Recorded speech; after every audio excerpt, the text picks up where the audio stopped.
At the heart of racing lies a story, and it is so old, so natural, that we no longer stop to appreciate it, yet we have been telling it forever.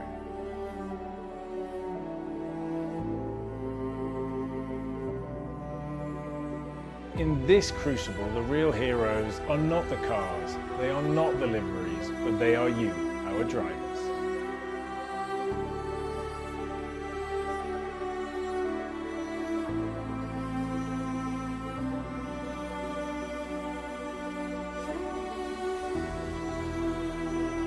You are not interchangeable. You are not faceless numbers in a race. You are the inaugural drivers for CRS, and we are proud to have you with us on this journey.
When the battle raging trackside reflects the battle within, the only path to the light is through the darkness. There's something I want to share with you, something we've been working toward for a long time. It's about what actually drives us, what really gets our hearts pounding. It's not just about speed, lap times and racing lines, you know? It's deeper than that. It's about the fight to become better.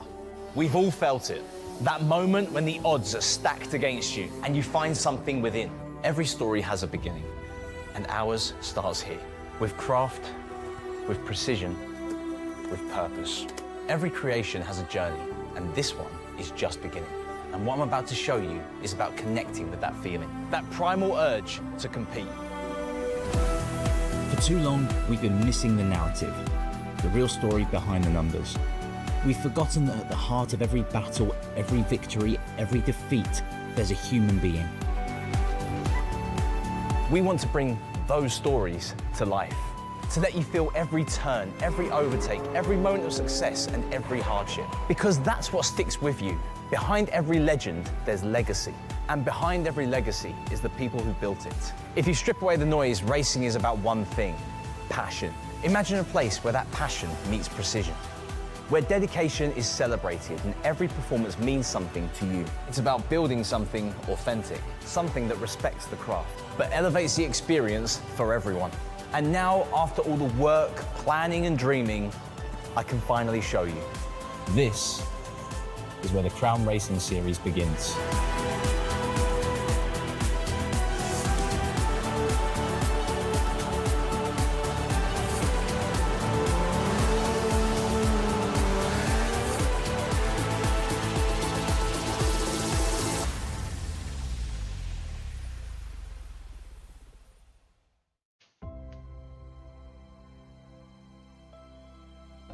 Hi guys, well, Spa, it's been quite a race So a quick race debrief for Spa. Qualifying. Hello everyone, Mihai Neg here. This is my race debrief for the round 4 of the Crown Racing Series. Hello everyone, this is my recap for round 4. Hello, I'm Cody Cosworth, driver of the Ferrari 296 GT3, the number 14. Hi, I'm Konrad Kula, and it's time for a recap of round 4 of the Crown Racing Series from my side. Hello, my name is Nikolai Petersen, and this is my race debrief after the Spa, third round of CRS. Okay, this will be my race recap for round 4 at Spa. My name is Hugo Kors. I was driving the Mazda GT3 at Spa in round 4. What's up, guys? My name is Caden Richardson. This is my race recap of round 4 of the Crown Racing Series.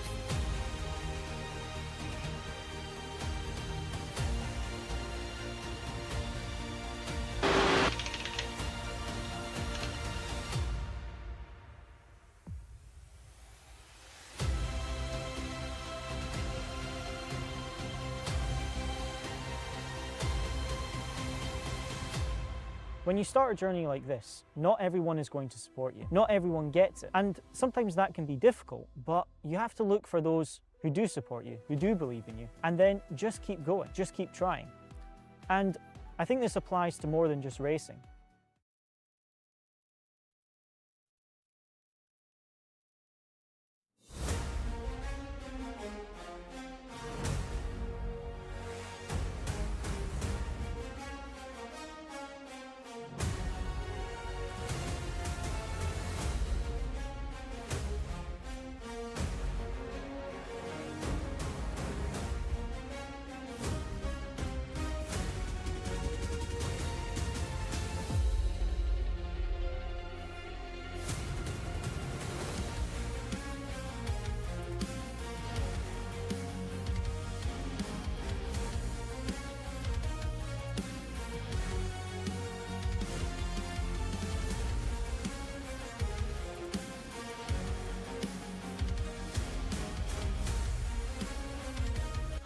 And we go racing. The race for the crown is on at Spa, and David Bosco being squeezed over to the left-hand side. Did he go a little bit too early? But he's side by side with Greg Hogerson. He's on the outside line for La Source, challenging for that second place, but the Ford just manages to squeeze out the Ferrari.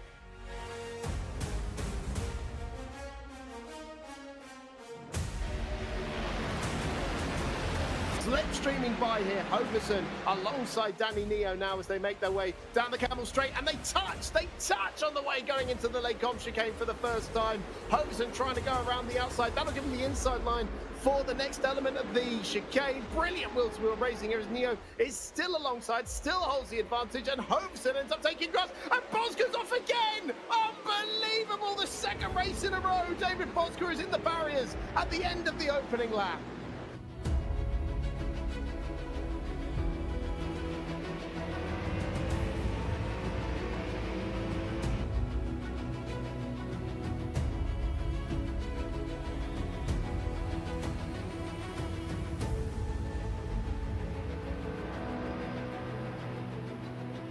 Right now, but the main focus here is on the action, and we focus here on Andrea Pagnini into P12 already. So he's made up, I believe, a good couple of positions, a couple of kicks of dust being flicked.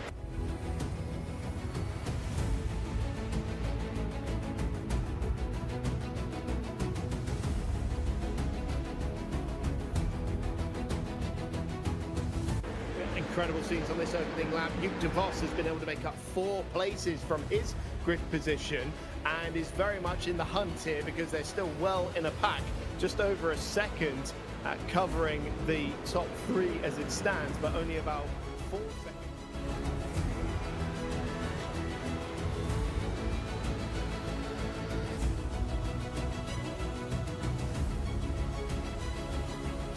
So lap 3 now.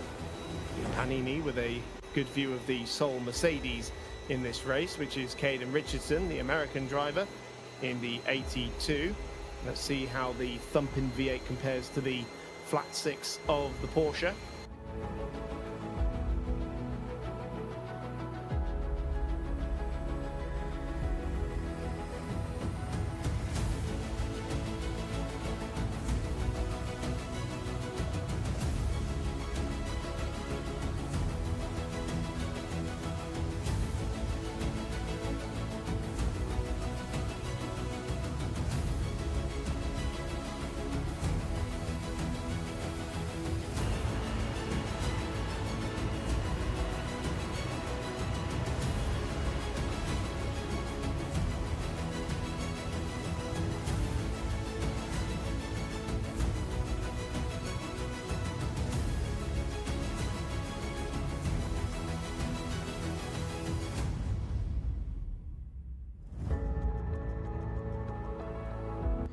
pretty close as ever. Danny Neo will just be potentially starting to fuel save, because we did speak about it during the qualifying session. That fuel saving will be a factor in this race, but I just wonder if Nikolai Pedersen and Gregory Hoverson might have something to say about that. They worked really hard together.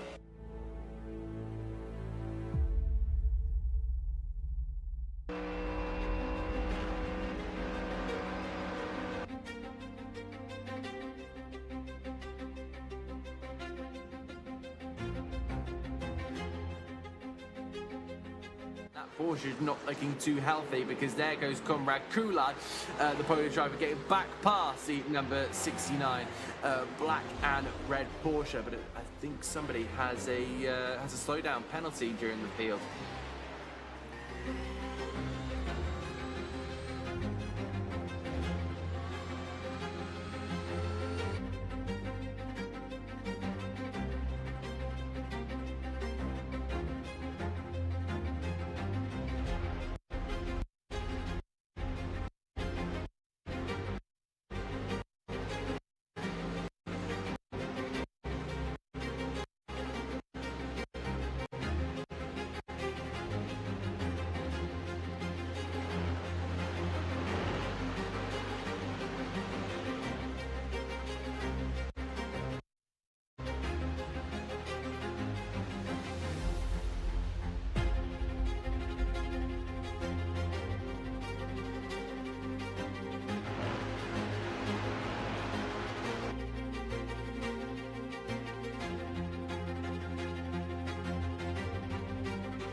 And the recovering Ryan Woodrow usurps Federico Alberti in the Corvette. So that's up to 13th position now for the American.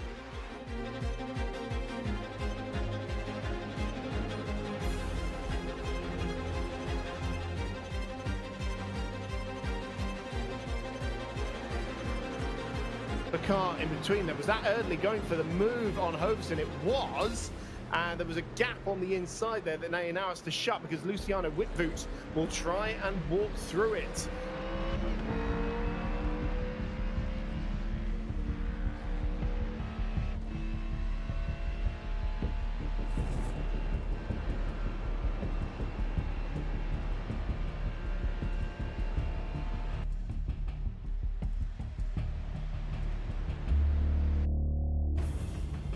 Here comes Nikolai Pedersen to just lift off. I thought he was going to go for a move. I think we all did at home. But Pedersen needing to just save some fuel here, because he's probably going to be pitting around about that maybe 35-minute.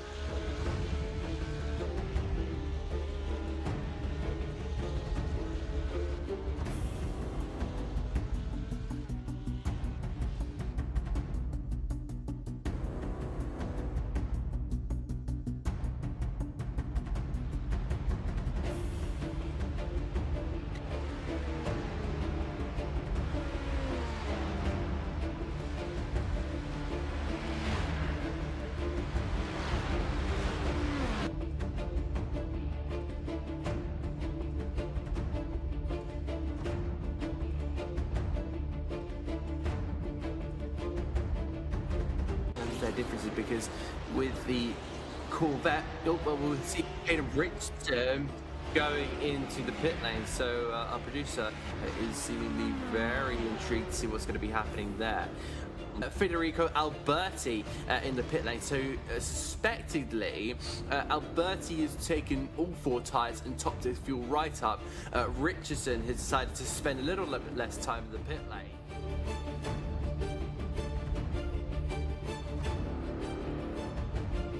Quite a significant drop. Is it enough for them to recover? Well, we're going to find out, because all four of the Fords coming in simultaneously. This is what we were talking about. That big thumping V8 at the front of that Ford is very, very thirsty.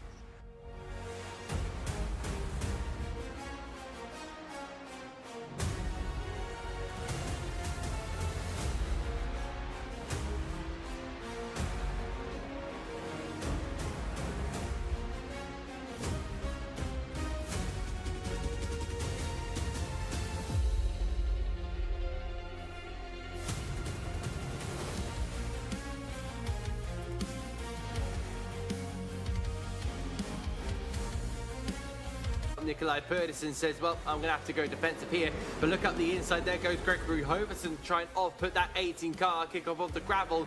And again, just looks like the Canadian can't seem to get past, and he's put himself at the expense there of Balázs.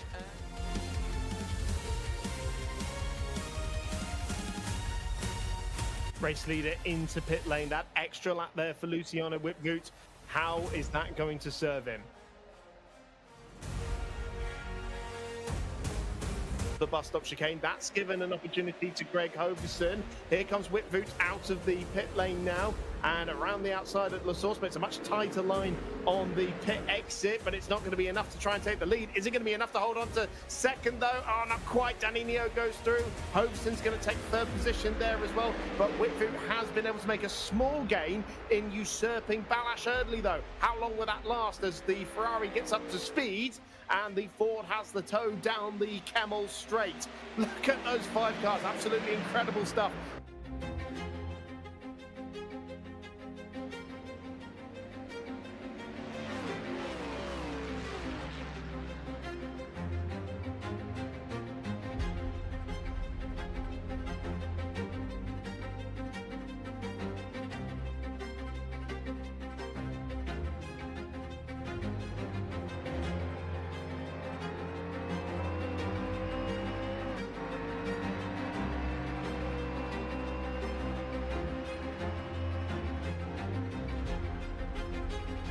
With a couple of skirmishes, Alexander, we're just seeing there Federico Alberti, so he's in 13th. Alexander Pauly currently running 14th.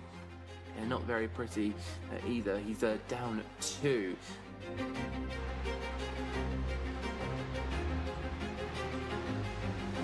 These two working together so well, and this is becoming very ominous for the remainder of the season. It is currently the championship leader out of the front of the field. His teammate, his friend, Greg Hoverson, 4th in the standings going into this one, sitting there in 2nd position.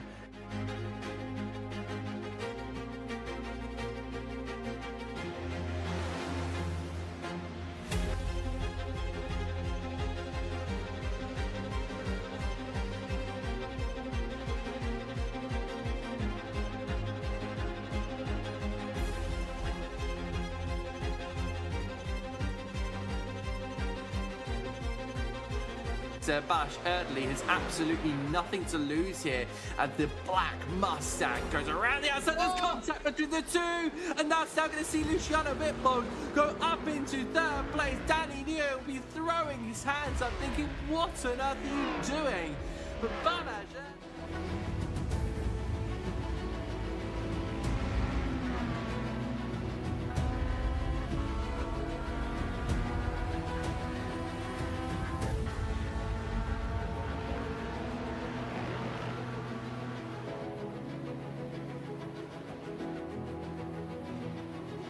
in order to try and close that gap. Last time around, 2:18.2 for Pedersen, 2:18.2 for Hoverson, 2:18.2 for Wipgoot as well. Absolutely nothing between them in terms of the raw pace of these 3 cars, and it's going to be a white flag being shown to these two as they make their way toward them, going for their 2nd victory in the Crown Racing Series. And it seems like Pedersen's lifting. I think he's letting him go early. They're side by side towards Blanchimont for the final time. And Hoverson's just got half a car left in front around the outside of Blanchimont. Oh, extraordinary. And that's going to give him the inside line for the bus stop chicane. An unbelievable move at the final couple of corners here, and Greg Hoverson is going to make it back-to-back victories in the Crown Racing Series. Extraordinary stuff once again. That is all from myself, Chris Stevens, and Adam Reed here on the race broadcast. We'll be back in action on the 10th of May when the Crown Racing Series visits Autodromo Nazionale Monza for the penultimate race of the season. In the meantime, we will hand over to Claire Cottingham and Ed Spencer for the post-race show.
an unbelievable move at the final couple of corners here.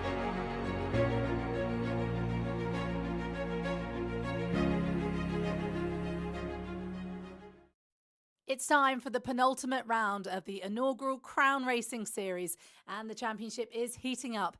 But it's not quite how it looks after Spa, with Greg Hoverson dominating on the track, but was heavily hit by post-race penalties, handing the win to his mate Nicolai Pedersen, with Balázs Erdely sitting second, and third is the Dutchman Joop de Vos. But anything can happen. In the past 4 races, we've seen 4 different pole sitters. So where does that leave us when we head to Monza, the Temple of Speed? With just 2 rounds to go, mathematically, we could see a champion crowned. Stick with us. Monza's next.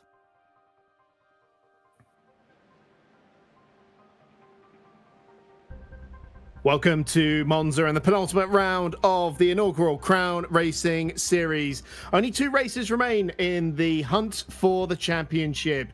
It's tied to the head of the field, and we come to the Temple of Speed for this penultimate race of the season. Warm conditions out there are already got the cars out on track for qualifying, and it is Nicolai Pedersen who ends up leading the championship. We'll get further into the standings in just a moment. Chris Stevens here, joined by Jeremy Scott and Adam Reed in commentary. We're hearing from Claire Cottingham and Ed Spencer after the race. 14 points is the lead for Nicolai Pedersen after he inherited the win at Spa, his second win of the season. It's Balázs Erdely who sits second in the standings. Joop de Vos, a difficult race for him at Spa, but he's still third in the championship. Hoverson, our on-track leader at Spa, now 4th in the standings. It's closing up in terms of the championship. It is only 2 races to go, as we said. That means only 70 more points available. We're starting to think about that top 5 for our championship hunt going into the finale in Interlagos, but there will be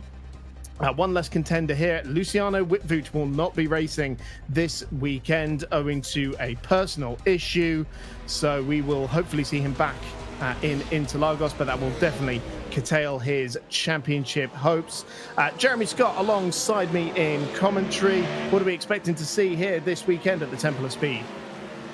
Well, Chris, no surprise that Pedersen has found his way to the top of the standings after inheriting the win last time out. It seems like anytime you put him in a GT car, save for the special event Nürburgring 24 Hours a couple of weeks ago, he's been up at the front and at the pointy end of the grid. And right now he's almost there, about 1/10 of a second off of David Bozka's time. But I think this is what's going to be interesting, is seeing what works here, because last time out at Spa you had a lot of long straightaways, so it favored the Mustangs. Here at the Temple of Speed, not so much. You got a couple of good passing opportunities, a couple of good long straights, but for the most part you're basically trying to get through technical spots. Adam Reed, we're already halfway through the qualifying session. How's it looking so far?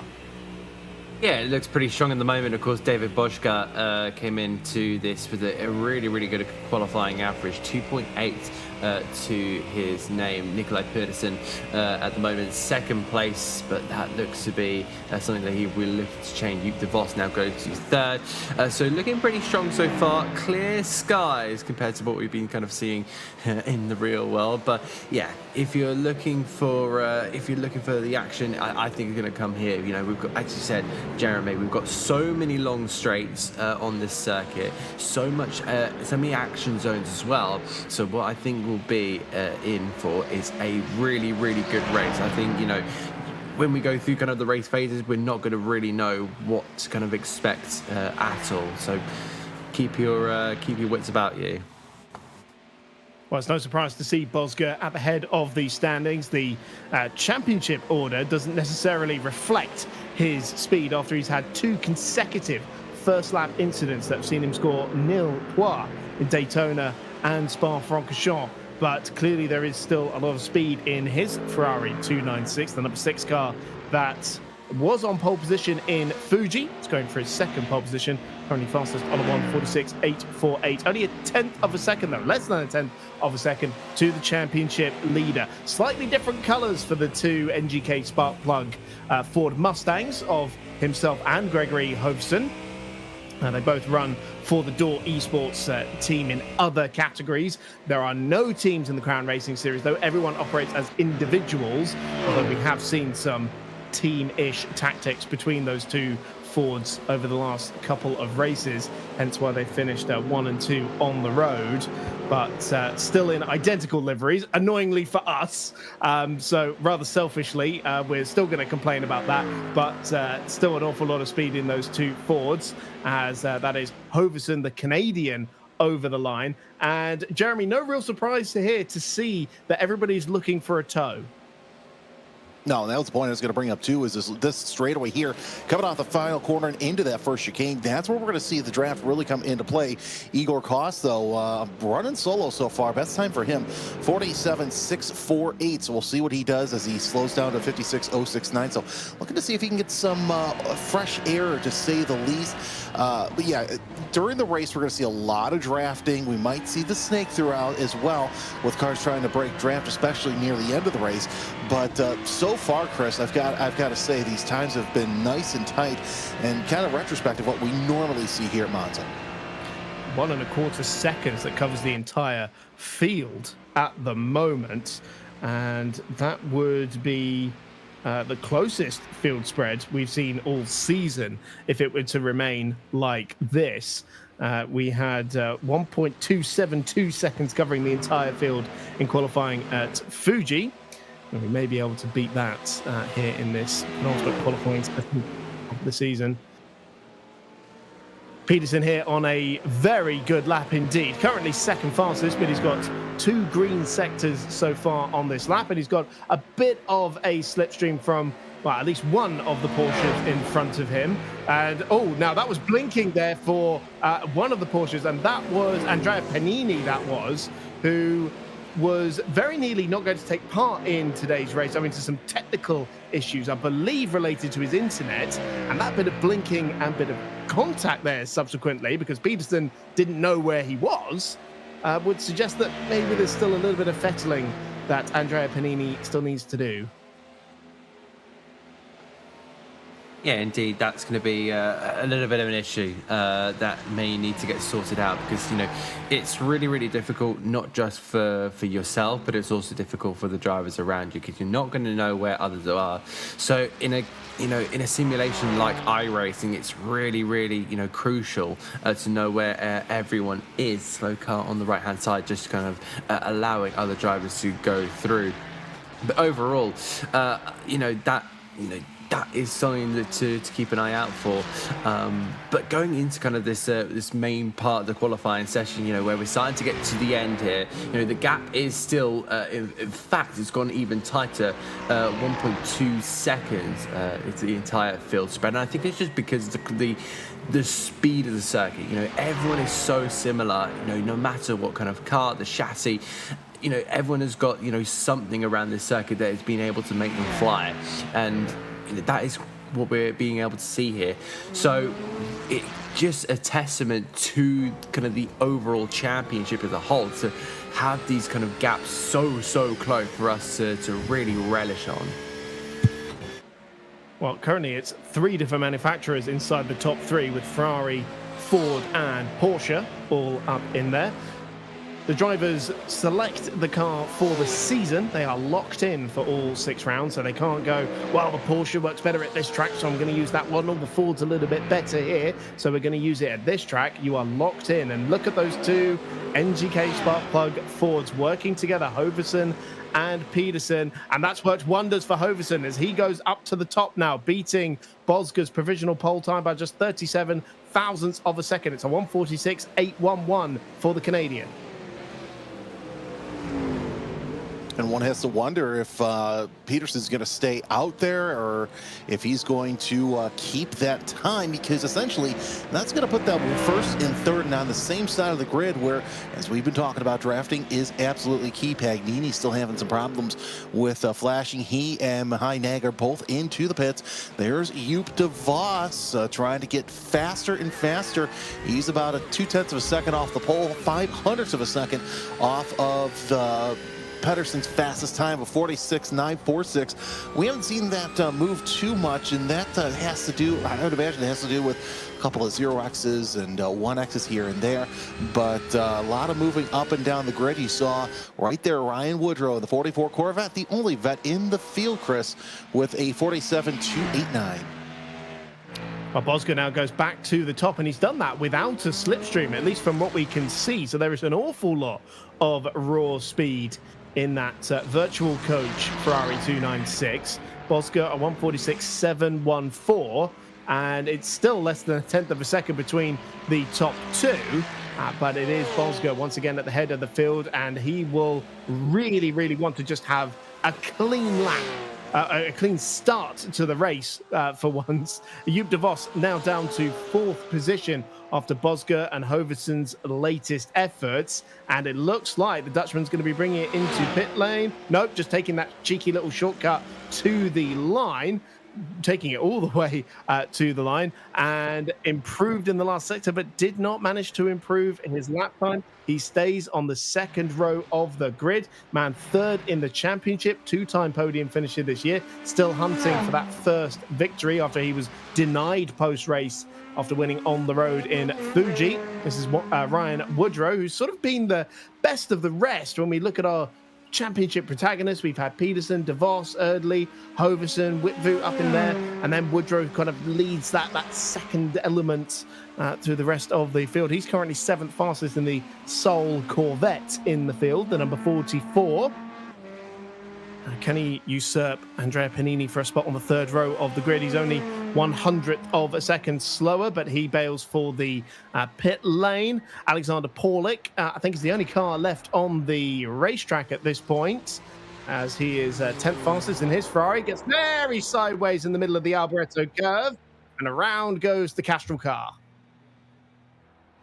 Yeah, really, really unfortunate moment there for Alexander Paulik, just trying to get the traction down in that Ferrari 296 GT3 and just kind of overspun the tyres, and that caused him to go into that pirouette. So unfortunately for Paulik, it will be the 5th row of the grid. But overall, a really, really good, really good qualifying session from everyone in there, one keeping it very, very tight.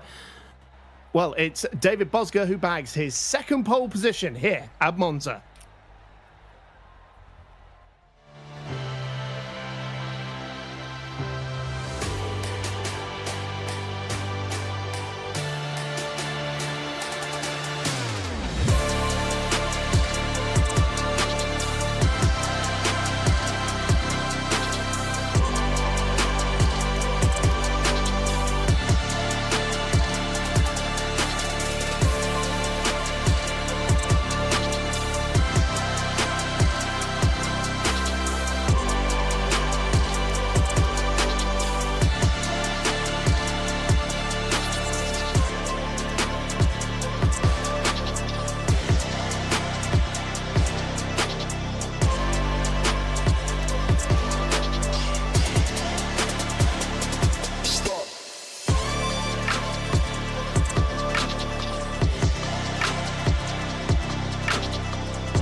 The grid is set for the penultimate race of the inaugural Crown Racing Series. 50 minutes of racing to come. It's David Bosger for the 2nd time this season who lines up on pole position. Gregory Hoverson in the Ford Mustang alongside him. And then championship leader Nikolai Peterson on the second row of the grid, ahead of third in the championship, Joop de Vos. Balazs Erdely, second in the championship, goes from fifth, ahead of Andrea Panini, Ryan Woodrow, and Danny Neo completing the top 8. Then comes Cody Cosford and Alexander Paulik completing the top 10.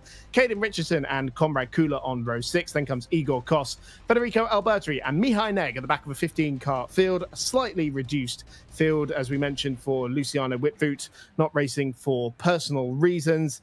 And then no Kyle Domark either this weekend. He dislocated his shoulder this morning and I believe is actually still in the ER. So wishing Kyle all the best and a speedy recovery. And hopefully he'll be back with us in a few weeks' time for the final race of the season at Interlagos. Jeremy Scott, 50 minutes of racing to come, one mandatory pit stop. What have you got for us in terms of predictions? Well, I've got to say this. If I'm up at the front with Peter Pedersen actually slow off, he's not even left the grid yet. So that's a developing story as he's trying to get going. It looks like there might be some sort of connection issue with our points leader as he falls down the order. And Erdely, Woodrow, Kosfor, they're trying to get around. There we go. There's Pedersen going. So he'll have to catch up to the grid here as we'll get green shortly. But I think it's going to be a later pit stop more than an early one. But lots of drafting as we get rolling. Well, now we've got a very confusing looking grid because almost the entire right-hand side of the grid was delayed there, but that was Peterson eventually getting going and has now taken up his position. You could see Balazs Erdely in the black Ford Mustang trying to get around him and hopefully didn't damage the front of his car trying to get around the championship leader, but it looks good now. Starting to get up to the formation, and it will be Ford v Ferrari at the front of the field here at the Temple of Speed. Your money would be on the Ford Mustang for slightly better top-end speed. Now, will that help those two NGK Sparkplug Mustangs charge down into the Rettifilio for the first time of asking? The pace car peels off to drivers right. It's David Bosger in the blue and yellow Ferrari, just hoping for a clean start this time. The race for the crown is on in Monza, and Bosger leads away and already weaving to try and break the toe at the head of the field. It's side by side between the two NGK Sparkplug cars, and it's Joop de Vos who's just about managed to squeeze into third place. No, he makes contact with Nikolai Peterson, I think that was, and Hoverson having to take to the escape road, comes out ahead of Bosger. He will have to give up that place. Everyone else does manage to make it through the Rettifilio pretty safely through. Now, where is Hoverson, we believe that was, who ended up cutting the chicane? He's given the place back to Bosger, should be able to just slot back into second. Dream start for Bosger, though, going into the second chicane. De Vos losing out to Balazs Erdely now, the second place driver in the championship. And now that's Hoverson giving back another place, this time to Peterson. So he's let the championship leader go through, and now he's started to bulk up the cars behind him. Erdely on the flasher, and De Vos takes both of them into the second Lesmo, and suddenly Hoverson is dropping like a stone here. The Canadian driver did not. Go on, Jeremy. I said that slowdown did not help him or do him any favors, because now look at how bunched up that middle of the field is as you see Erdely really leaning on Hoverson, but he's still Hoverson able to stay in fourth place for the time being. But that's given the top three a chance to walk away. Bosco with a 1.2 second advantage. You see how big it is there, but Adam, look at, they're still battling for fourth on back. You see Danny Dio trying to see if he can take a look to the inside, heading into the Peraltada.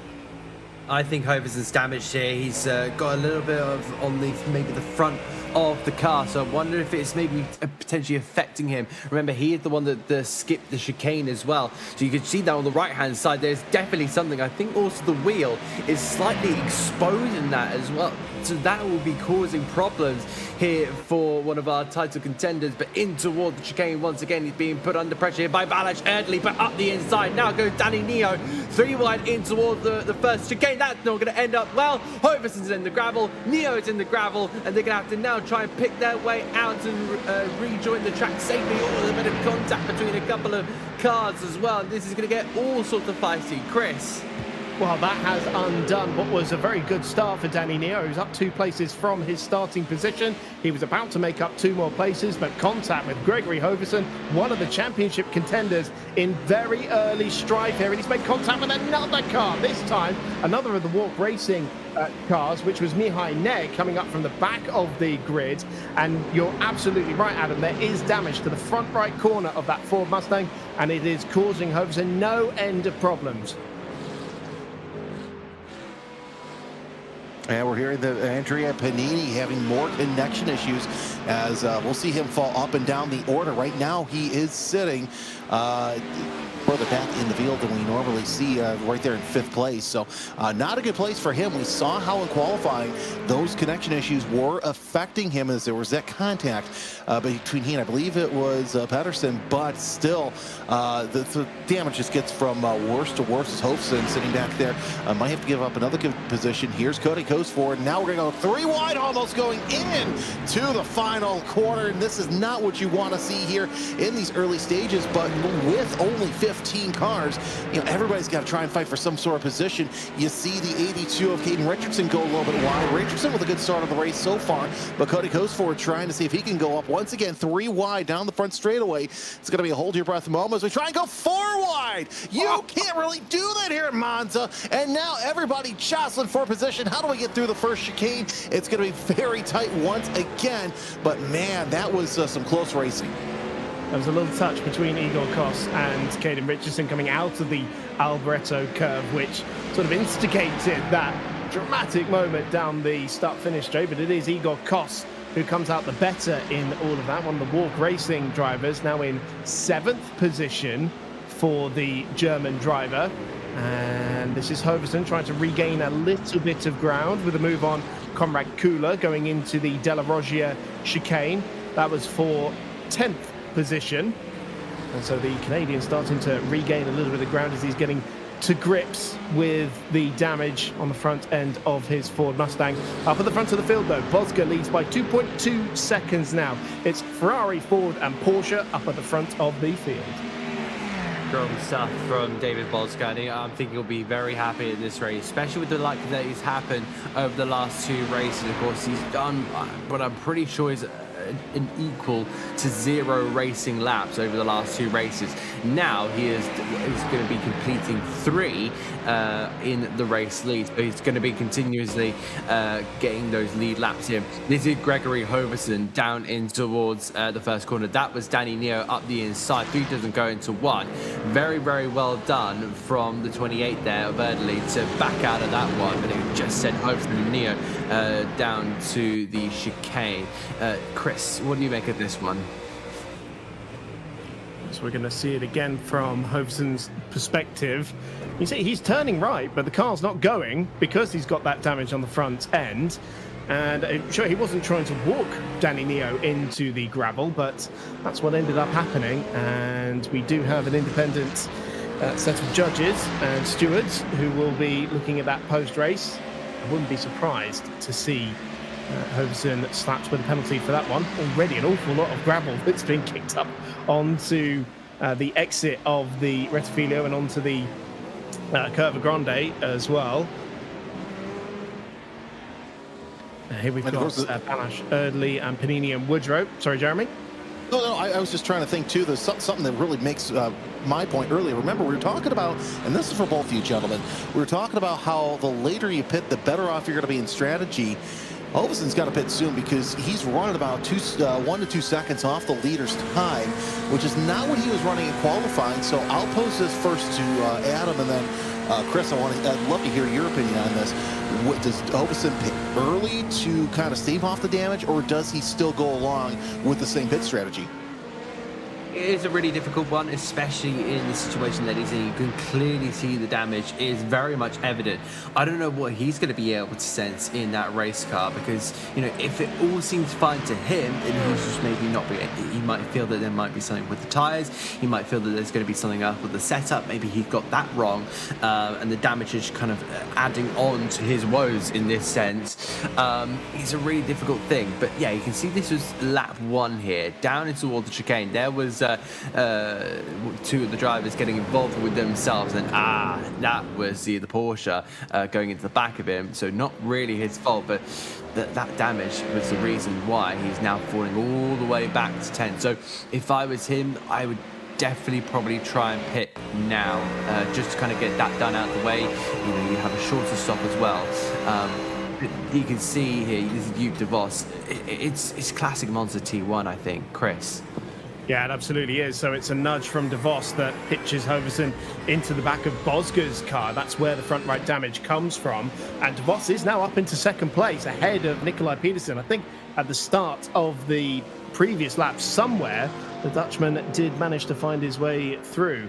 And so Joop de Vos still hunting for that first win, as we mentioned, in the Porsche.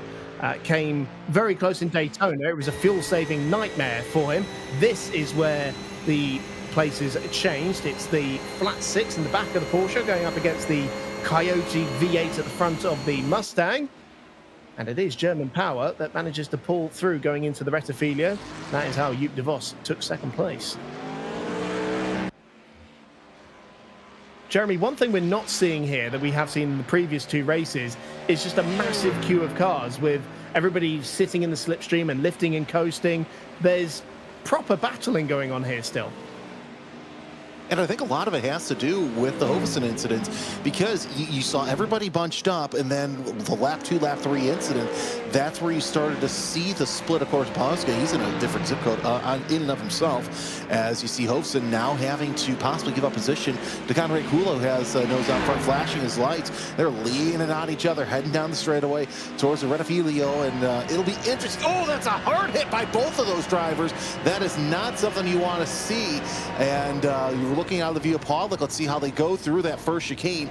Absolutely insane to see that kind of a rubbing, and there's more consequence because of that, as Kula now spins off into the gravel trap. Yep, so yet further contact for Gregory Hoverson. I dread to think how many panel dents are going to be in his car by the end of this race. We're only 10 minutes into it. And he's, I hate to say it, but he's hit very nearly every car in this field. He's side by side now with the Castrol car of Alexander Paulik. They bang wheels as well, and in turn bangs wheels with Danny Neo, who's on the recovery after being shoved into the gravel earlier in the race. They do both manage to go through on Paulik, although Walk runs a little bit wide through the first Lesmo, and that allows the Ferrari to take back position. This is all over for 11th. He then gets out of shape on the exit of Lesmo 2. And so they come down the Seraglio straight, and the Ford has a run down the outside towards Ascari underneath the old oval circuit. And very, very close going into Ascari. Paulik should just be able to hold his ground. No! Oh, sideways and across the gravel there for the Ford Mustang of Danny Neo. That was well saved, though. It was a really, really good save. That could have ended absolutely disastrous if Danny Neo came back onto the track in the complete wrong way. I think but it seemed like the Spanish driver is going to be licking his wounds after that one. I think a lot of drivers are going to be very, very frustrated after these first opening 10 minutes of this race. Ryan Woodrow has made a exit from the race. That seems to be maybe a disconnection from him, so we'll have to see if he maybe comes back. But it looks like that looks like disconnection issues going on, so maybe more internets rather than a disconnect. Well, that's the equivalent of a real-world transponder issue. Briefly stopped getting information from the 44, but it's back in at 6th position now, as we are 11.5 minutes into this race. Fastest lap of the race so far done by the race leader, unsurprisingly, stretching his legs out to the front of the field. Now this is Conrad Kula into the Alboreto curve, and this is the moment he had with Hoverson earlier on. So side by side through the Alboreto curve here. It's Hoverson on the outside, and then we've got Paulik soaking up the slipstream of both the Ferrari and the Ford down the start and finish straight. And that is heavy contact that they have made there. And Jeremy, it seems to me that is more about them hunting for the side draft more than anything else. And then this is where they eventually made contact that spun Kula around. Yeah, going around the outside of that chicane is tough to begin with. But yeah, I agree. I think both of these drivers were trying to go for the same spots so they could side draft off each other. And it didn't look too nefarious, to say the least, but I think that was the problem right there. There's Erdely trying to hold off Pagnini and Woodrow. Oddly enough, both drivers who are having some sort of connection issues all throughout the race. So if I'm Erdely, I'm keeping both of those behind me because I don't want one of those drivers to have that connection issue when they're alongside, because that could mean something. And there's Pollock going into the pit. So first driver answering the call. Now, this is very early on, not even 15 minutes into the race. There is no window as such for these guys to have to pit. It's only a splash of fuel they need to make it to the end anyway. And Pollock taking a set of tyres as well. Oh, no, just the one tyre, apparently. So probably just a bit of additional wear on one of those corners. So that's not going to make too much of a difference in terms of his overall pace, but he will be in clean air when he comes out onto the racetrack. Speaking of clean air, that is all David Bosco has got in front of him, and there's been another change for second place. Peterson has got back in front of Joop de Vos. We can see it in the background. The Mustang is back into second place, the championship leader ahead of all of his title rivals at the moment. And we're going to see where that maneuver took place. It's going into the second chicane here. Big hop and skip over the curbs.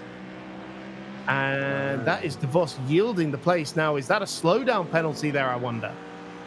It might be, and that's going to be a really, really difficult moment there for you, de Vos, who was running really, really well and is looking for his third podium of the Crown Racing Series, his first since Daytona, which would have been a massive remark on his side, but alas, he's had to hand over that place. Meanwhile, we're looking at one of the home heroes, one of the two home heroes, Federico Alberti, under pressure here from the Romanian of Mihai Neg.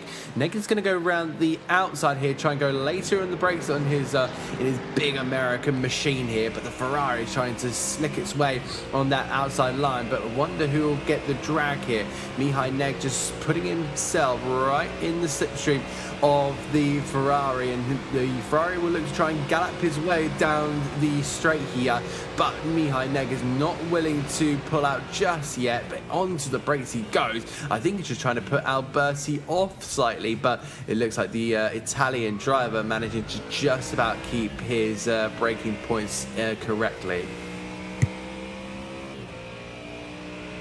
So Alberti holds on to that 12th position for now, still looking for his first top 10 finish in the championship is Federico Alberti. We rejoin the battle for 4th position. Balázs Erdely here, who's had the unfortunate honour of finishing 4th in the previous 3 races. Well, he just seems to miss out on that podium and is very much losing touch with the podium battle now, with Joop de Vos now 5 seconds up the road, and Erdely, the Hungarian driver, looking more and more concerned about Pagnini and Woodrow behind him. And of course, behind that, those 3 are Koss, Richardson, and Gosford. So very tight battle here. This could quickly turn into a 6-car battle for 4th place. And something that Balzas can hang his hat on is 47.653 has been his fastest lap last time by. So while he's not gaining too much time on de Vos and Peterson, he's able to at least get out there, get up front, get some clean air, get that Mustang at least a little bit faster each and every lap. But he's running the same lap times. Here's Joop de Vos all over the back of Peterson, as now he looks to the outside, de Vos does, but not able to get through, as Nikolai opening up the gap through the first chicane. And it's going to be, I think it's come down pit stops for this who's going to step out where on the podium.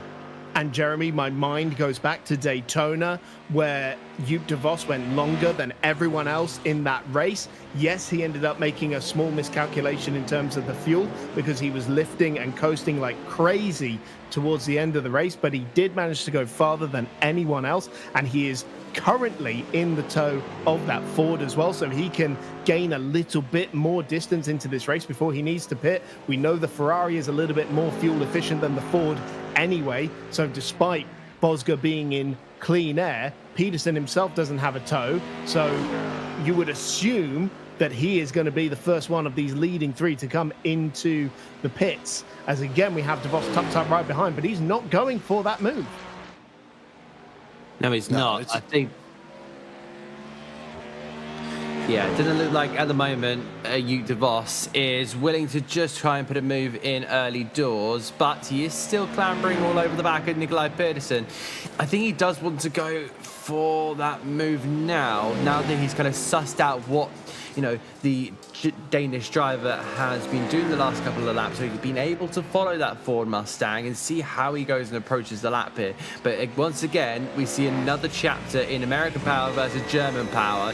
And who's going to win out this time? Last time it was the Boxer engine, but it looks like, looks like Joop de Vos is just going to be saving a little bit of fuel down in towards the opening chicane on the circuit. Pedersen, they've both gone a bit too deep here over the curb for the Danish driver. Will de Vos be able to get the exit? But again, stays right tucked up underneath the NKG spark plugs livery Ford Mustang.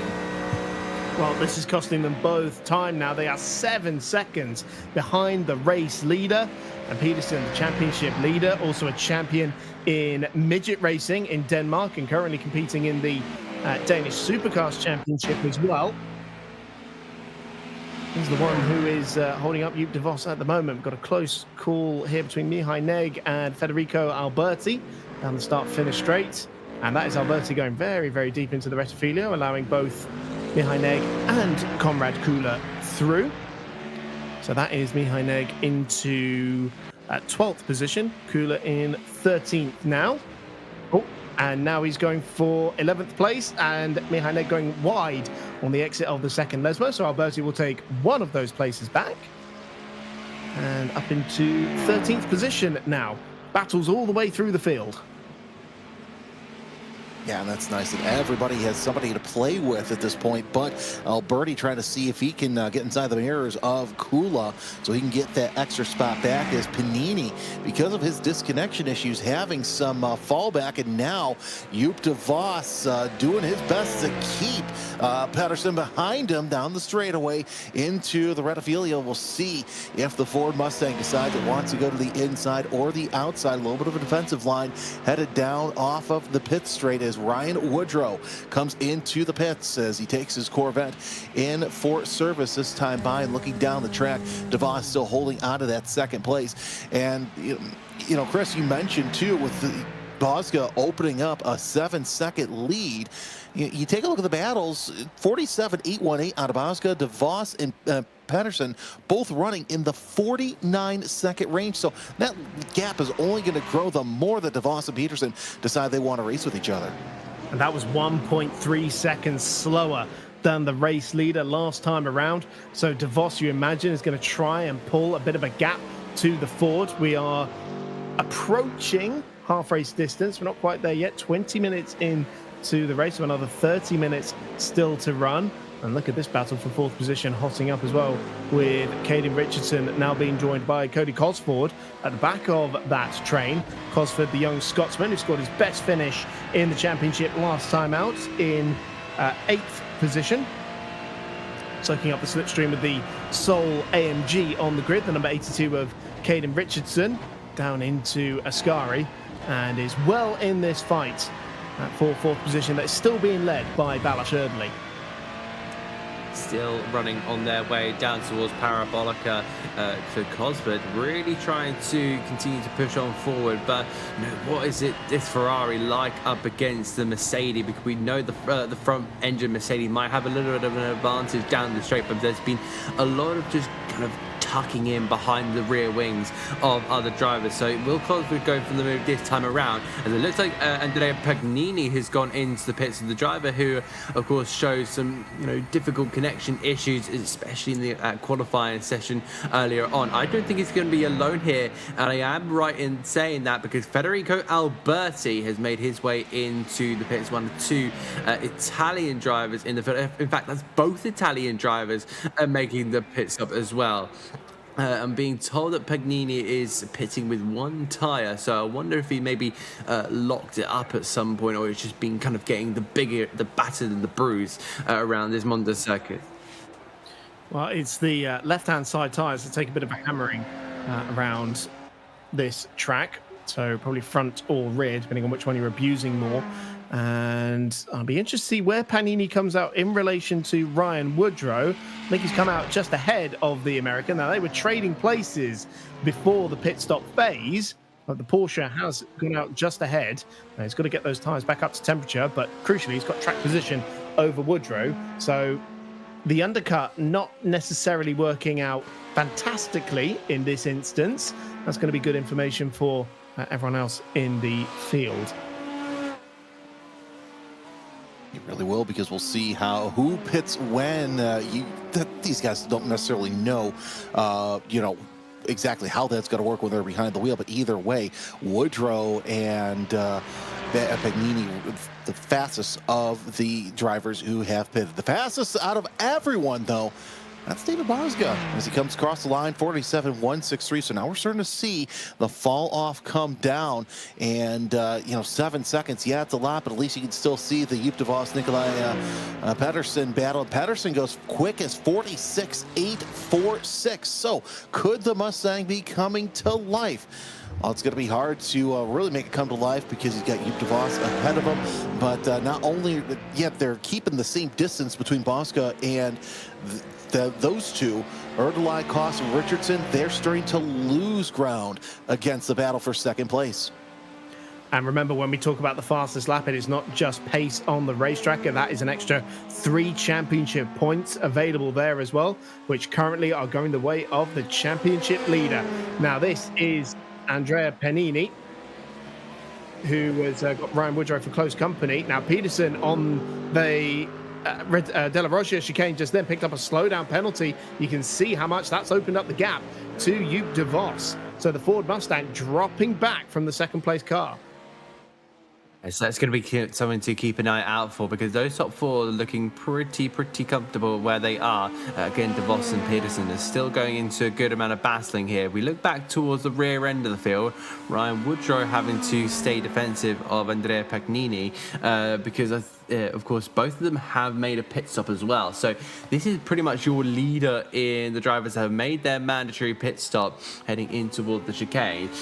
Woodrow is still at 28.5 seconds behind Mihai Neg. So, as long as these two don't battle too hard and actually kind of work together, that's going to be something to keep an eye out for. Can those two kind of push themselves forward as David Bosga moves into the pit lane along with Joop de Vos? So de Vos has decided to come into the pits, and a mass pit stop entrance for many drivers now. This could be the real cutting point. Almost slap bang on the half race distance mark, and the leaders are coming in. Interestingly, though, it's the Fords that are staying out. So Peterson and Erdely staying out onto for another lap. And by the looks of it, no one taking tyres as well. So Bosga's got a tight pit exit there up against the concrete wall, but he goes back out into what should be the net lead of the race. There goes Joop de Vos. So he is going to be getting that car up to temperature and trying to maintain second place over Nikolai Peterson. Now, remember, Peterson did have that slowdown penalty, which maybe has had an impact in his decision to stay out for an extra lap. Here is Panini and Woodrow up against the cars that are just coming back out onto the racetrack. So Igor Koss and Cody Cosford coming out ahead of both of those cars. So it seems like staying out later is working in terms of gaining track position. But remember, Woodrow made up that place on Panini a lap later. So we'll see what these gaps look like in about a lap's time. Certainly Woodrow is closing up on Cody Cosford there for what is currently 7th position. Is not going to be close enough to attack into the De La Rocha chicane, but Cosford, the young Scotsman, is going to have his mirrors full for the remainder of this lap. I'm curious to see how long your top 3 stay out, because if they can get out there, get fast laps after fast laps, and extend their portion, this might actually be a race as Pedersen comes into the pits. The race leader into the pits, Erdely into the pits. Does Caden Richardson follow? Yes, he does. So the 3 cars that decide to stay out for 1 extra lap are all coming down to answer the call for their 1 mandatory required pit stop. Points leader into his pit box. Let's see what he gets as Erdely and Richardson also come in. No tires, it sounds like, for at least Pedersen. Say with Erdely and Caden Richardson, so it's going to be a gas and go or a fuel go for all 3 of these drivers. It's just a matter of where do they come out in terms of your aggregate leader, as Bosca now becomes the regular leader across the line, and 19.43, 19.35 out of Pedersen and Erdely, and they're going to come out into the battle with Joop de Vos as they come down the straightaway. There's de Vos on the driver's left side, but on the driver's right side, it's Pedersen. Here's the thing, though. He still has to get up to temperature, Nikolai does. Yeah, so the overcut, has worked for now for Pedersen, but Joop de Vos has got his car up to temperature. He's lost second place for now, but I imagine he'll be closing down on that Ford over the course of this lap. It's amazing. I've never seen the field so agreed on the strategy. We've all come in at roughly the same point in the race. Everybody's pretty much kept the same set of tyres on as well. And now some people are going to look at that and say, oh, that's really boring. And, well, I'm actually fascinated by that because we've never seen that in any of the races we've had so far this season. This is Igor Kos, who has come out in 5th position and is now leading Caden Richardson, Cody Cosford, Woodrow and Panini really lost out with those early stops. They are now down in 8th and 9th ahead of Greg Hoverson and Danny Neo. So there is a real train of cars behind Igor Kos at the moment, who I believe would be on for his best finish if it were to finish like this. Yes, matching his 5th place at Silverstone, but he's still got to defend that place for another 22 minutes or so. This is the battle for second place. De Vos, as we predicted, has closed up to the back of Pedersen as he gets his car back up to speed after his stop. The overcut has worked for him for now, but De Vos has already passed him once in this race. Indeed, that's going to be a real eye-opener for everyone here. Igor Kos, biggest gainer out of everyone, so up 8 for the German driver as he looks to go and try and put himself into a really good position. He can get a lot of points for his championship contention, but here comes Joop de Vos now up the inside of Nikolai Pedersen. It looks like the Ford is going to have to give up that position. The strength of that Porsche was just very strong. Now Richardson in towards the first chicane, but it now looks like up the inside goes the Ferrari of Cody Cosford. Can the Scotsman get the exit? Not quite on the Mercedes. They'll charge their way in towards the second chicane. This is a huge battle as well. They might even try and go 3 wide. Richardson looking left, looking right, looking left, looking right. Look at the Ferrari of Cosford trying to go up the inside now, and he's completely boxed in. Is there going to be contact between the two? Nope, it looks like Cosford's gone round. The Scotsman's into the Armco. He's going to have to resume, albeit outside the top 10. Horrible moment there for the young Scotsman. What a shame for Cody Cosford. Was in the thick of the action there, but a moment into the Della Roggia chicane, and the Ferrari has gone round and has rejoined in 12th position. And that is going to be a unfortunate learning moment there. That has promoted Woodrow and Panini to 7th and 8th position respectively now, and they are on the back of the Mercedes of Caden Richardson now. That has also given Igor Kos a little bit of reprieve. You can see up 8 places from his grid position. He's been having a storming race so far. Now, what's interesting about that battle for second place, De Vos up to 2nd.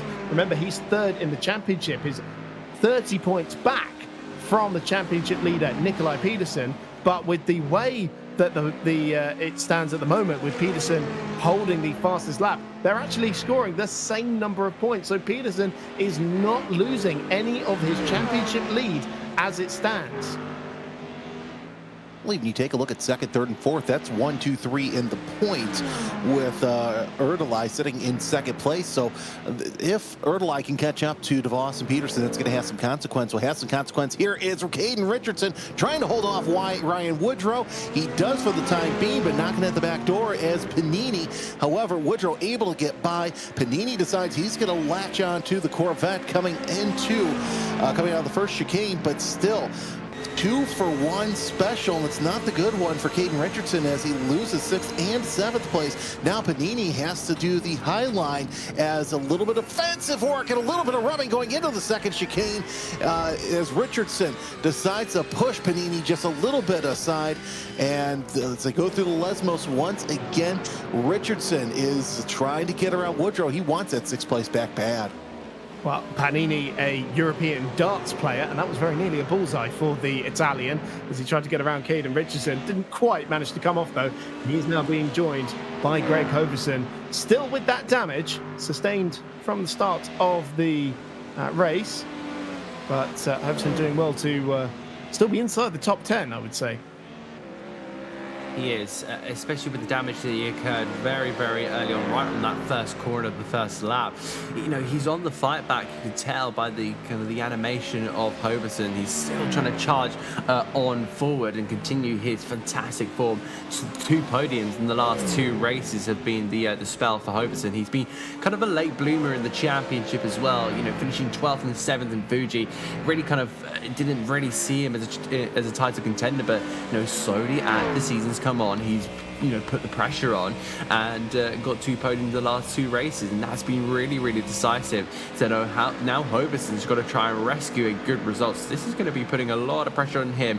Meanwhile, this is Ryan Woodrow having a bit of pressure being put on him by his fellow American of Caden Richardson. Richardson tried to attack on that outside line, but of course Ryan Woodrow slammed the door shut and said, absolutely no you don't.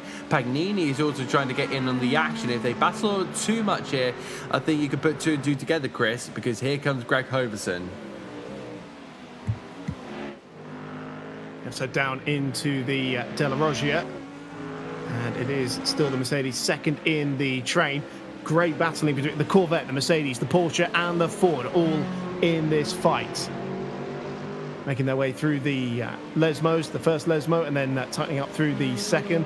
Woodrow up into 6th position now, and with 2.2 seconds between himself and Igor Kos, who's got a little bit of breathing room around him now while these guys have been squabbling. Let's see if Woodrow can close up on that gap, because he still seems to have the raw speed in that Corvette. And so far, so good. Of course, he was one of the ones that was suffering with connection issues. As you see, Igor Kos not too far away in the 55. So if these 4 drivers can hook up at a train, we have enough time to where they can catch up to Kos and possibly get involved with that in that battle for 5th place. As here is Nikolai Patterson sitting back there, second behind Joop de Vos. So de Vos opening up a big gap, and I think that he's probably found another gear in that number 69 Porsche and just decided to leave Pedersen behind, but I think it might be too little too late for de Vos to even think about catching up to Vos, because Danny Neo goes back into the pits. Yeah, so I wonder what that's about for Danny Neo. He is back in pit lane, in a rich vein of form lately. Well, is it a moment here through the Alboreto curve? He's walking out wide, and then that seems to be some sort of technical or connection issue, because he does just park it up to the side of the road. That's a real shame for Danny Neo. Been a very difficult race for him, pushed into the gravel early doors with contact, and he's been on the recovery ever since, after a good couple of races in Daytona and Spa, where he's been part of the leading pack, fighting for the podiums. Yet to finish on the rostrum, though. It's pole sitter last time out at Spa. Certainly has been showing an awful lot of speed, but today has not been his day. The good news for Nikolai Peterson here is that it looks like Erdely does not have the pace to close down the 4.7 second gap to the championship leader. And so Peterson, in terms of championship pressure, doesn't seem to be under any at the moment, because Balázs Erdely is scoring less points at the moment, and Peterson scoring the same points as Joop de Vos, so he will actually extend his championship lead going into the final race of the season at Interlagos. So if it were to remain like this, he would have a rather healthy lead. 16 points would be his advantage, but still a long way to go. Just under 15 minutes left on the clock. Of course, anything can happen, and anything can happen at Interlagos. Seen a number of championship showdowns there in Formula One over the years. And something tells me that there will be yet more drama here in the Crown Racing Series. Definitely think you can guarantee that, Chris. You know, there's been so much action, but that is still quite the while away if we continue to focus up on here on Monza.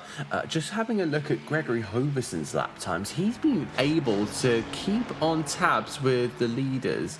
You know, he's maybe a tenth or two off them, but he's still matching the times of the lead compared to, you know, the guys ahead of him. Oh no, that's Andrea Pagnini who's had to relinquish a place to Gregory Hoverson, just as I was talking about that little section of cars. But it looks like that Woodrow and Richardson are still about the high 47s, low 48s here. So that is just about for Hoverson to try and nab here. So if he can maybe get a good run out of that last corner, he might be able to get 6th or even potentially alas. Sorry, if he could get 7th here, but alas, could get 6th as well. Hoverson continuing to make up ground here. He's got a run on Caden Richardson. Both of these cars powered by big thunderous V8 engines at the front of them, and it is the Mustang that just pulls in front. So Hoverson now up into 7th position ahead of Caden Richardson. A reminder that shortly after the checkered flag, we will go live with our post-show, hosted by Claire Cottingham, joined by Ed Spencer in the studio. We'll be hearing from the top 3 and hopefully a few other drivers as they review the race. That is on a separate YouTube live stream, so just keep your eye on the Crown Racing Series YouTube channel. And of course, over the next few days, keep an eye out for the race debriefs, which are all available from every driver after every race. You can catch up with your favorite esports stars after each round of the Crown Racing Series. Keep your eyes on the channel, do subscribe and ring the bell as well, because after the season finishes on June 28th, we will be back for season 2. So 11 minutes to go in this race, and still this battle between Hoverson, Richardson and Pagnini rages on for 7th. What a recovery drive that we've seen out of the Canadian as he works his way up to 7th, and he's closing in on Ryan Woodrow in that 6th spot as the Dollywood Corvette doing all he can to keep ahead of him. But even with the damage, I've got to say I've been really impressed with Hoverson's recovery drive. But here's the thing, we got to caution this a little bit. What will the race stewards say after this race as some of the incidents that he was involved in earlier on in this race? Because if he is at fault and they do knock him down, it kind of relinquishes what we've seen out of the 5 of Hoverson throughout the second half of the race. I think what we can quite comfortably say is that it's realistically going down to a 3-driver fight going into Interlagos. We can see the moment again here between Danny Neo and Greg Hoverson. This was early in the race. This was when Hoverson had already sustained that damage on the front right-hand side of his car, that resulted in him making contact with Danny Neo and pushing them both into the gravel. So we would expect potentially a penalty for Hoverson. Potentially we need to keep our eye on Joop de Vos as well, because of course he nudged the back of Hoverson's car at the start of the race. Now the stewards may well put that down to just typical turn 1 at Monza, because I've seen, you know, incredibly experienced factory drivers in the real world get it completely wrong. So this is the replay at the start, and just a little nudge here from the Porsche. And actually, in fairness, Nikolai Peterson was into the side of the Porsche as well. So the stewards may well just put that down to a racing incident. Yeah, I can see the reasons for that one. You can see once again from the higher angle, they're just kind of brushing each other. And then I think that little swipe there from what seems to be Nikolai Pedersen. Nikolai Pedersen. That could have gone a little bit. I don't want to point any fingers at the moment. Don't want to blame anyone lay the blame at anyone's door, but I think that's one just for the stewards to kind of leave. We now enter what is going to be the final 8 and a bit minutes of this race. It's been highly entertaining, high action as well, high stakes for a lot of drivers, but we now look back here because Ryan Woodrow feeling a bit of pressure here from Greg Hoverson, who still has that leader's pace about him. He will have a look into the outside of Parabolica, but he will try and get the exit, but you've got to be careful here because Caden Richardson here in the Mercedes-AMG is right behind him. If he's not careful, the Mercedes could leap and attack. So on board with Caden Richardson, the 6.2 litre V8 roaring away in the slipstream of the Ford Mustang. And it's the Mustang that goes for a big dive down the inside, going into the Rettifilo. And Woodrow had to leave some space there for the Mustang, just in case there was a slightly wide moment there for Hoverson, but they managed to safely navigate their way through. It's around the Curva Grande. And again, still 4 different manufacturers involved in this. The Corvette, the Ford, and the Mercedes, actually all powered by big V8 lumps. It's the rear-engine flat-six Porsche that is the differentiator there. But again, we're seeing everything that's great about GT3 racing. 4 different manufacturers with 4 completely different looking, sounding, and driving cars. Wait a second, isn't this the first generation that the Corvette was the V6 in the middle of the car? Or I could have gone crazy. Either way. It's the Z06. Ah, okay. So I don't mind me as I'm sitting here daydreaming, thinking about what this battle could shape up to be. Woodrow's done all he can to keep Hoverson behind him, which, as we've all seen throughout this series, is easier said than done. As a Panini with more flashing here, I've got to say this: if I'm Igor Koss, I'm looking at the back of my mirror thinking, okay, you know what? These are some fast cars back here, but the good news is, they're not catching up because here comes Hoverson to the inside of Woodrow, and it's going to be game, set, match for 6th place for the time being. Nice little parking it there on the corner, and Chris, Hoverson for the time being has the lead of this 4-car train. Yeah, you just see Igor Koss just a couple of seconds up the road, although I have a feeling that it's not going to stay like this when we get into the Rettifilo. Woodrow giving a bit of a bump draft there to Hoverson. Richardson trying to find a way through on either one of those cars. It's Woodrow to the inside, but doesn't quite have enough on the left foot to usurp the Mustang in front of him. And so Hoverson hangs on to 6th place for now and actually manages to create a bit of a buffer to Woodrow, who's now surely got to be looking in his mirrors for Richardson and Panini behind it. Panini we're on board with as they round the Curva Grande. And is there a Porsche's width on the outside? No, there isn't. There is definitely one on the inside, getting very, very tight as they make their way down into the second chicane, and Richardson just on the outside manages to hold on to the spot. So that was a very, very tough little battle between those guys. And my goodness me, the proper door-to-door action. Greg Hoverson managing to get on through. Now he has got the 2 seconds to catch and pass Igor Koss. He's got 5 minutes to do that as well. So that's not a lot of time in the hands of the Canadian driver, who may see him going out of this championship battle. 32 points plus the 3 for the fastest lap. That is your entire total. So after this race in Interlagos, 35 points will be up for grabs, and I'm sure we will do the calculations ahead of the race in the finale of Interlagos. The Samba, the land of Samba, as now we see Pagnini making that great move on Richardson, but I think Richardson's biding his time here as he looks to now attack with the toe down the main straight. So a swap there with Panini into 8th position, but how long can he keep the Mercedes at bay for? And again, a bump draft down the start-finish straight. And when does Richardson choose to pull out? Pulls to the outside. Doesn't draw an overlap into the braking zone for the Rettifilo. So I'll try and square the car up on the exit of the corner and get the run out of the Curva Grande. But that rear-engine Porsche getting excellent traction off of turn 2 there, and creating a car length or 2 between himself and the Mercedes. Panini holding on to 8th place for now, going into the De La Roja chicane. They'll still hang on to that place. Going to try and rejoin the tail of Ryan Woodrow. who it seems he's been glued to throughout the entire race, save for the pit stop cycle.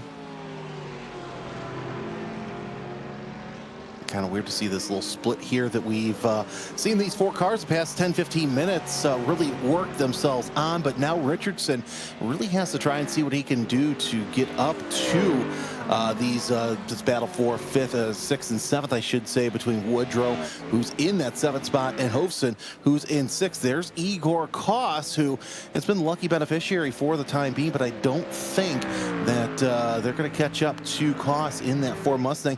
The good news here is he's up 8 spots from his grid spot, so a great climb for the number 55, the German, trying to do what he can to finish off the season strong, but for the time being, 5th place looking quite likely for the number 55 Mustang. Should be 2 laps to go now, 2.5 minutes left on the clock. Igor Koss here on course to match his best finish in the Crown Racing Series, but it's David Bosger who's nearly 10 seconds to the good now and on course for his first victory in the championship. And if my math is correct, boys, we will be left with 3 championship protagonists going into the final race at Interlagos. Nikolai Peterson, Joop de Vos and Balázs Erdely, all 2nd, 3rd and 4th as it stands. Yeah, that's going to be a real spicy one. Really looking forward to seeing how that all pans out. But David Bosger, can we just have a little bit of a talk about him? But because, you know, he's been right up the far end of the field. He's had absolutely 0 worries. But this has been a great return for the Belgian driver. You know, he's been in the wall twice in the last 2 races. And the next thing he would want to do in this race is to come back. And the best thing he's been able to do is stick it onto pole position and go and win the race. And there is still a lap to go for the Belgian driver. It's been unbelievable to see kind of the resumption that he's had and all the emotion that he must have been through in the races gone by. It's been really incredible to see. But we now look back here with Caden Richardson still with Pignini as well. So it looks like Richardson getting past the Porsche. So again, Mercedes versus Porsche. It's still German v German. And this is how Richardson got that move done. It's a wide moment for Panini coming out of Lesmo 2. And there was no real defense there as Richardson made his way through. And, Panini's actually made his way back through again. So, wow, this battle for 8th position, not letting up at all as they make their way onto the final lap of the race. Now the race leader, David Bosger, well on his way there. Already did lose a significant chunk of time on that previous lap. Not quite sure why. Potentially a slowdown penalty for him there, but he's still got a very healthy margin as Panini and Richardson once again go side by side into the Rettifilia. Panini around the outside this time manages to just hang on to the place. So that should be 8th position locked down now, so long as he keeps it on the straight and narrow. But Jeremy Scott, just a quick word. We've got half a lap to go for David Bosger. So great to see the Belgian iRacing champion meeting his full potential finally. Yeah, I mean, after a couple of rough starts this season, he's finally showing why he's here at the Crown Racing Series as he heads towards the 3rd and final chicane. Chris, I've got to say, this has been a dominant performance out of the Belgian driver in his Ferrari. He's looking like he has, he wants a chance at this title. And he will become the 3rd driver in the Crown Racing Series to convert pole position to victory after Greg Hoverson and Luciano Witvoet. But it's been utter domination from David Bosger, the Belgian driver who exits the Alboreto curve. And after 2 disastrous races in Daytona and Spa, it is finally coming good at Monza here for David Bosger, who takes his first victory in the Crown Racing Series. An utterly dominant display from Bosger. Joop de Vos will take 2nd position in the 69 Porsche and keeps his championship hopes alive. The championship leader across the line in 3rd position. We will wait to see the steward's inquiry after the race to see if it stays that way. Balázs Erdely in 4th, also in championship contention. Still battles to be decided further down with Cody Cosford and Mihai Neg going side by side into the final corner for 11th position, but Cosford just manages to keep Mihai Neg at bay, and so that is 11th position for the Scotsman. It was a difficult moment for him at the De La Rocha chicane earlier on as Peterson does the celebratory donuts in third position. He's got a healthy lead as it stands going into the final race in Interlagos, but he's got two drivers hoping to deny him.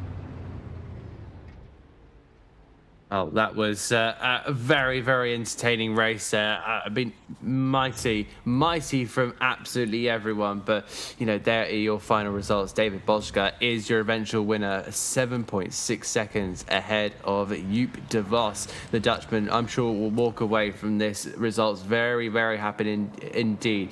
Then comes Nikolai Pedersen, a fantastic result there from the Danish driver, with Balázs Erdely in P4, Igor Kos in fifth as well, the big gainer up 8 places, followed by Gregory Hoverson. And then we have Ryan Woodrow in P7. Great result from here. Andrea Pagnini on home soil in 8th, followed by Caden Richardson and Alexander Paulig in his Ferrari. Cody Cosford, Mihai Nek, Federico Alberti, it's Conrad Kula, and an early retirement about halfway into the race for Danny Neo, the Spaniard. Really, really unfortunate in his way. That was your 15 cars that took to the end, and well, that was the 5th round of the championship. My goodness me, I can't wait for the next one. Next time out, it will be to crown the inaugural king of the Crown Racing Series at Interlagos on June 28th. And remember to stick around for the post-race show with Claire Cottingham and Ed Spencer. But from myself, Chris Stevens, Jeremy Scott, and Adam Reed, we thank you very much for joining us. We'll see you at Interlagos.